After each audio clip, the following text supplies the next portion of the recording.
Okay, it's all yours. Well, ladies and gentlemen, first of all, thank you for your interest and your support. I'm overwhelmed by the amount of support I've received from friends and colleagues in Australia and from my own university, and I'm really truly grateful. I want to emphasize, however, that I'm not the story. The hardship that I endure or have endured is nothing compared to what the people of Fiji undergo daily in their lives. So thank you again. I was taken in for questioning by the military at 5:30 yesterday, Fiji time. I was detained in a cell for 3 hours. I was interrogated by a senior colonel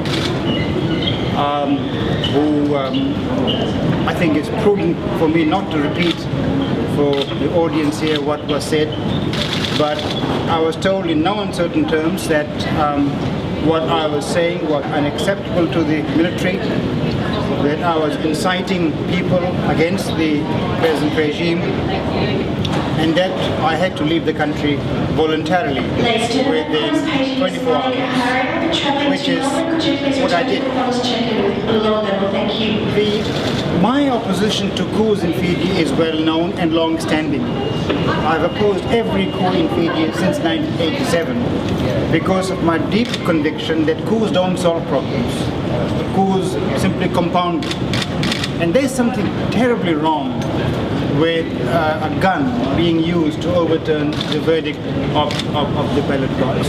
So what I have been saying is not news to the interim regime, but I think what triggered it off was my comment in the Australian media on what I thought of the expulsion of Australian High Commissioner James Batley. I said in as many words that I thought it was a very unfortunate development, particularly at a time when there seemed to be some signs of a thawing in relations between Canberra and Suva. I thought it was counterproductive from Fiji's point of view. I thought that it would deepen Fiji's isolation from the region and from the international community even further. And I thought that the way forward is not through expulsions and these kinds of activities, but through dialogue. So that's what I said, and I think the point is, if I may, just a couple of points. One is that there is a narrative being written about Fiji by the interim regime which they expect everyone to accept. That there is nothing wrong in Fiji and that Fiji is making progress and so on. And the second thing is the censorship of the media. There's no press freedom whatsoever.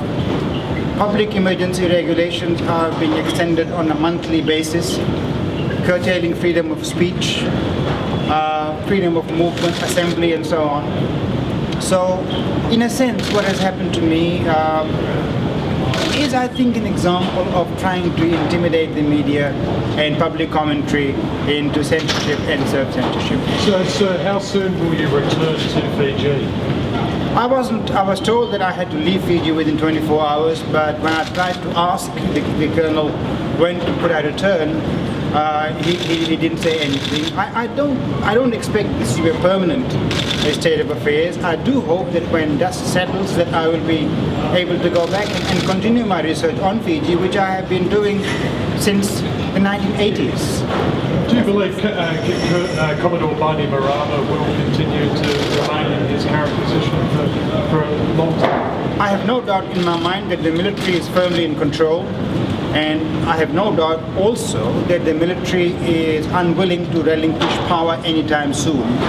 I think there are serious doubts in many people's minds about 2014, the date when they said that they'll be holding elections. So I think that the military will relinquish power on its own terms and at a time of its own choosing. And this is the point that was made to me yesterday, that the world better understand that they are in it for the long haul, and they better work with the military. Now, your wife is still there, so you've left your wife in Fiji. Oh no, I haven't left my wife in Fiji. She is a very independent person. She is a professional in her own right. I spent several months in the year in Fiji. She is there at the moment. I just hope that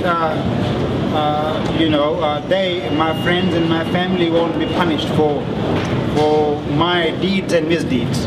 Would you encourage Australians to keep travelling to Fiji while this regime is still in place? Well, I think that's a decision for individuals to make. The fact of the matter really is that there is no rule of law in Fiji. Fiji is being ruled by decree. And every so often a decree is passed and there is no legal challenge to those decrees in any court of law. So the situation on the streets, I mean, is peaceful. Certainly in the West, where the tourist industry is primarily based.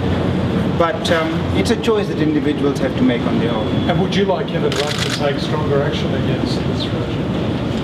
Well, I have been asked this question before, and my honest reaction is that I think Australia's reaction to the Fiji crisis has been balanced and appropriate.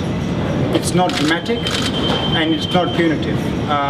Certainly members of the interim administration have been put on notice that they will be subject to travel bans and so on.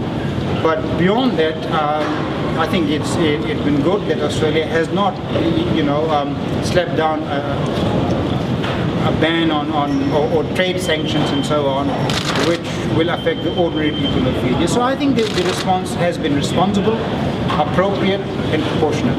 Can you tell us a little bit more about your treatment during the interrogation period in Fiji yesterday? Well, it's not something that I would wish upon my worst enemy. There was no physical assault, but a lot of verbal violence, a lot of foul language, a lot of explosive anger, and a clear, threat that if I continue to speak out in Fiji, that there will be consequences, and that I had to leave the country immediately. Who was doing this? Did you feel scared at any point for yourself? It is scary when you're driven in a military truck, surrounded by soldiers, not knowing where you're going, not knowing how long you'll be in detention. I didn't expect to be brutalized, to be perfectly honest, but we know that in the last year, several people have been severely physically assaulted and a young boy even killed in military detention. I didn't expect that to happen, but the uncertainty with all, the anxiety, and my concern really, I knew what was happening, I was there, but I was feeling for my family and friends outside who had no idea of what was happening, and I'm glad, no physical harm came to me. Who was doing the interrogation? I couldn't. I couldn't. Do you regret having spoken? No, I have no regrets whatsoever. In the statements I have made against the military coup in 2006, indeed against all military coups in Fiji since 1987. I deeply believe in my heart that there's something immoral and wrong about a military overthrow of a democratically elected government. I believe in the freedom of speech. I believe in democracy. And in life there are certain principles one stands by, and I've never compromised. Whether it was Nambuka's coup or Spade's coup or Bainimarama's coup, a coup is a coup. And somebody asked me, this is a good coup or a bad coup, and I said the coup in ordinary language is a rape of democracy, and there's no such thing as a good rape. Your colleagues, are they being silenced as well? You said before the Australian citizenship might say to your colleagues.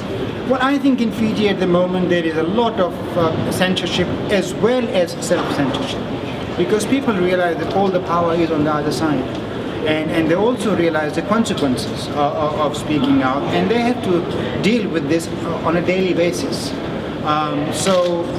It's clearly a part of the interim administration's strategy to silence any dissent. And I suppose the price of living in Fiji is silence.